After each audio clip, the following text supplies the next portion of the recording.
বর্তমান জামাতে ইসলাম বাংলাদেশ কি সঠিক রাজনৈতিক দল?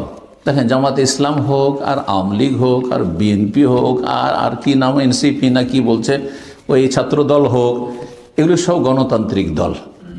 ইসলাম যদি আপনি বিশ্বাস করেন, ইসলামের আকিদা, ইসলামের মতাদর্শ আর ইসলাম যদি বুঝেন, তাহলে গণতন্ত্র ইসলাম সমর্থন করে না।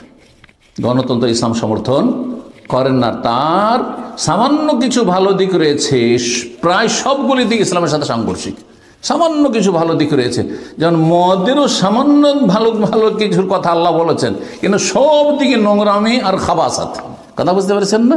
ঠিক ওই রকমই হ্যাঁ, আল্লাহ কোরআনে বর্ণনা করেছেন মদ সম্পর্কে, যে মদকে 3 বারে আল্লাহ হারাম করেছেন, 3 স্টেপে গিয়ে আল্লাহ হারাম করেছেন, শক্তভাবে হারাম করেছেন। ফাহাল আনতুম মুনতাহুন, থামবে না, ছাড়বে না মদ খাওয়া, এভাবে আল্লাহ জিজ্ঞেস করছেন।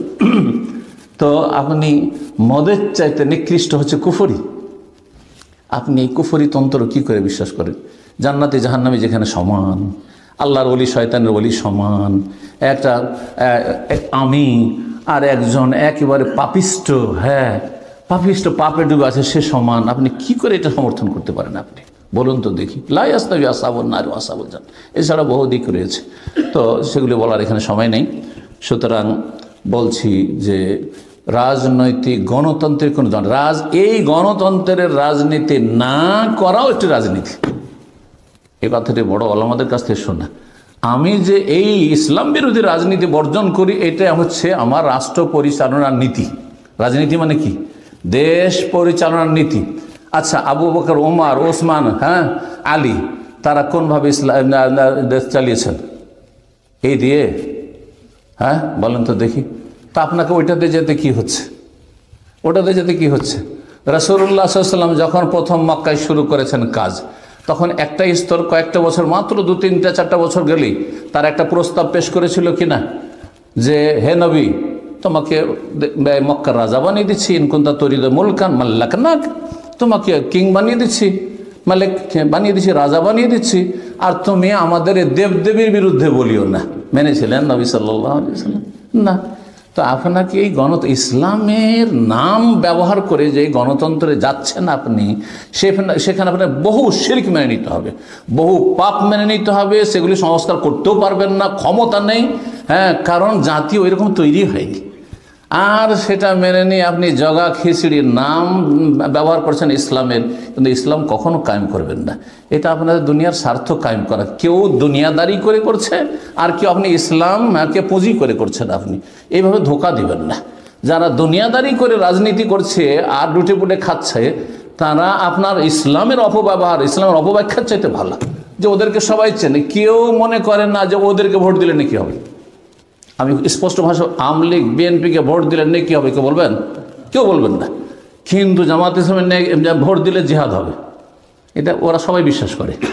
নাউযুবিল্লাহ, লা হাওলা ওয়ালা কুওয়াতা ইল্লা বিল্লাহ, নাসালুল্লাহ সালামাত ওয়াল আফিয়া। আল্লাহ বুঝার তৌফিক দান করুন। বারাকাল্লাহু ফিকুম। যদি একেবারে নামাজ ছেড়ে দেয়, অর্থাৎ 5 ওয়াক্তের 1 ওয়াক্ত পড়ে না, হয়তো জুমা পড়ে, তাহলে সঠিক মত হচ্ছে এই ক্ষেত্রে যে সেই ব্যক্তি বড় কাফের হয়ে যায়, সেই ব্যক্তি বড় কাফের হয়ে যায়।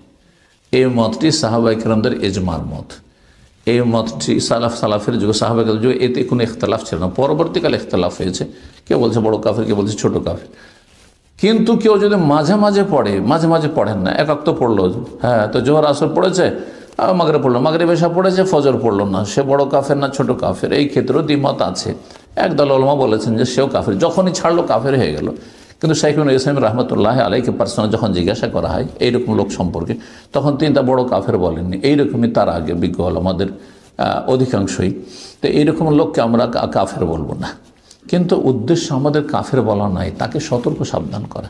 একজন মুসলিমের সন্তান আপনি, আপনি মুসলিম, যদি কাফের শব্দটি আপনার ওপর ফিট হয়, এটা আপনি কি করে মেনে নিচ্ছেন? কি করে মেনে নিচ্ছেন? এই জন্য কখনো উদ্দেশ্য আমাদের নয় যে বেনামাজি কাফের বলে ফতোয়াতে কাউকে আল্লাহ কষ্ট দেওয়া নয়, বরং তাকে এই কুফরি থেকে উদ্ধার করে। আরে ভাই, কমপক্ষে আপনি চোরও যদি হন, হ্যাঁ মদও যদি খান, ফাসেক, মদকে যতক্ষণ হালাল না মনে করবেন ফাসেক, আপনি হারাম রোজগার করেন ফাসেক পাপিষ্ট, কিন্তু কাফের না যতক্ষণ হালাল না মনে করবেন। কিন্তু নামাজ, হ্যাঁ, আপনি অস্বীকার করা শর্ত না। নামাজ ছাড়লেই কাফের, নবী সাল্লাল্লাহু আলাইহি ওয়াসাল্লাম বলেছেন ফাকাদ কাফারা, ফাসাকা বলেননি। সুতরাং আপনি কুফরির টাইটেলটা কেন নিতে আপনি সাহস করছেন? এত ধৃষ্টতা কেন, এত দুঃসাহসিকতা কেন? আপনি এই জাহান্নামকে একটু ভয় করেন না? আল্লাহ বোঝার তৌফিক দান করেন। জি, তো আমি খুব নম্র ভাষায় বলছি যে অন্তত কুফরি মুক্ত হয়ে, মাজার পূজা মুক্ত হয়ে, হ্যাঁ, দুর্গা পূজা মুক্ত হয়ে, বড় শিরক মুক্ত হয়ে, বড় নাস্তিকতা মুক্ত হয়ে, আর এই বেনামাজি হওয়া থেকে মুক্ত হয়ে আল্লাহর সামনে হাজির হবেন। যদি ভুল ভ্রান্তি থেকে মুক্ত হয়ে যেতে পারেন তো সবচেয়ে ভালো, যে আপনার যখন জাহান্নামের কোনো ঝুঁকি থাকলো না, কবর আযাবের ঝুঁকি থাকলো না। আর যদি আপনি বিভিন্ন হারাম কাজ করে, হারাম খেয়ে, হারাম রোজগার করে মারা যান, জাহান্নামের ঝুঁকি থাকলো, কিন্তু স্থায়ী জাহান্নামে হবেন না আপনি, স্থায়ী জাহান্নামে হবেন না আপনি। জি, আল্লাহ যেন বুঝার তৌফিক দান করেন।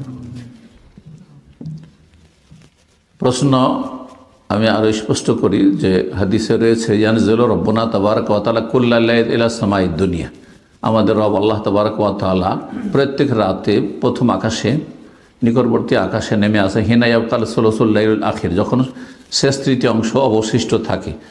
তো আল্লাহ রাব্বুল আলামিন রাতের শেষ তৃতীয় অংশে আসেন, এই হাদিসটা আমি বুঝতে পারছি না কি জন্য। কারণ পৃথিবীতে সব সময় তো এই সময়টা থাকছে, রাত থাকছে। কোনো এলাকায় দিন হইলে অন্য এলাকায় তো রাত থাকছে, তো এবার রাত তো কোনো না কোনো জায়গায় থাকছে। তাহলে কি আল্লাহ কেমন করে বুঝবো যে যখন শেষ তৃতীয় অংশ অবশিষ্ট থাকে তখন আসে? তাহলে যেখানে দিন এক জায়গায়, দিন আরেক জায়গায় রাত, তাহলে আল্লাহ কি সবসময় থাকেন? তাহলে এই বিষয়টি দেখেন কোরআন এবং হাদিসে আল্লাহর গুণাবলী সম্পর্কে, আল্লাহর যে আগমন, আল্লাহ যে আসেন, এটি আল্লাহর সিফাত, আল্লাহর গুণ। কত কথা বুঝতে হবে। তৌহিদুল আসমা ওয়াস সিফাত, আল্লাহর নাম গুণাবলীর ক্ষেত্রে তৌহিদ, যেইভাবে এসেছে সেভাবে বিশ্বাস করতে হবে। যদি সেটাকে যুক্তি দিয়ে বুঝতে চান তাহলে সেখানে আপনি গোমরাহ হয়ে যাবেন। তাহলে করলেন কি, আপনি প্রথমে আল্লাহকে সৃষ্টির সাথে তুলনা করলেন। কারণ আমি বা আপনি একজন মানুষ যদি রাতের তৃতীয় অংশে কোনো জায়গায় যাই, হ্যাঁ, তাহলে অন্য জায়গায় দিন, এটা আমার ক্ষেত্রে প্রযোজ্য, ঠিক না? আরেকটি উদাহরণ দিয়ে আরও স্পষ্ট করে, যে আমি এই যে চেয়ারে বসে আছি, যখন এই চেয়ার থেকে চলে গেলাম, এখান থেকে চলে গেলাম, তখন চেয়ারটি শূন্য হয়ে গেল, ঠিক না? মানে আমি যেই জায়গাটাকে ঘিরে আছি, যেই জায়গাটা নিয়ে আছি, এই জায়গা থেকে যখন চলে গেলাম তো এই জায়গাটিতে একটা শূন্যতা আসলো, খালি হয়ে গেল জায়গাটি, ঠিক কিনা? এখন এইভাবে কি আল্লাহর গুণাবলীগুলি বুঝবেন? আল্লাহর গুণাবলীগুলি যদি এরকম করে বুঝেন, তাহলে আল্লাহ যখন, হ্যাঁ, তার আরশের ওপর থেকে, হ্যাঁ, সৃষ্টির ঊর্ধ্বে তার আরশের ওপরে আছেন, তো সেখান থেকে যখন প্রথম আকাশে চলে আসলেন, তাহলে কি বলবেন? তো ওইভাবে বলবেন? তাহলে ওই জায়গায় খালি নাকি? হ্যাঁ, নাউযুবিল্লাহ। না, এই জন্যই আল্লাহর আশা আল্লাহর মতো, হ্যাঁ, আল্লাহর আগমন আল্লাহর মতো, যেমন আল্লাহর জন্য কোনো সৃষ্টির সাথে তুলনা চলবে না। আপনার প্রশ্ন জেগেছেই তখন যখন আপনি সৃষ্টির সাথে তুলনা করেছেন, যে এটা কেমন করে হয়। এই জন্য এইরকম সেফাতের যতগুলি জিনিস আছে, আল্লাহর আগমন আল্লাহর মতো, এবং আল্লাহ রাব্বুল আলামিনের শেষ তৃতীয়, রাতের শেষ তৃতীয় ভাগে আসা, সেটিও আল্লাহর মতো। সেটাকে আমাদের মতো করে সৃষ্টিতে তুলনা করলে তখন তাসবিহ চলে আসবে। আর তাসবিহ ও কুফর, যেমন অস্বীকার করা কুফর, হ্যাঁ, তেমনই তাসবিহ, কোনো কিছুর সাথে তুলনা করা কুফর।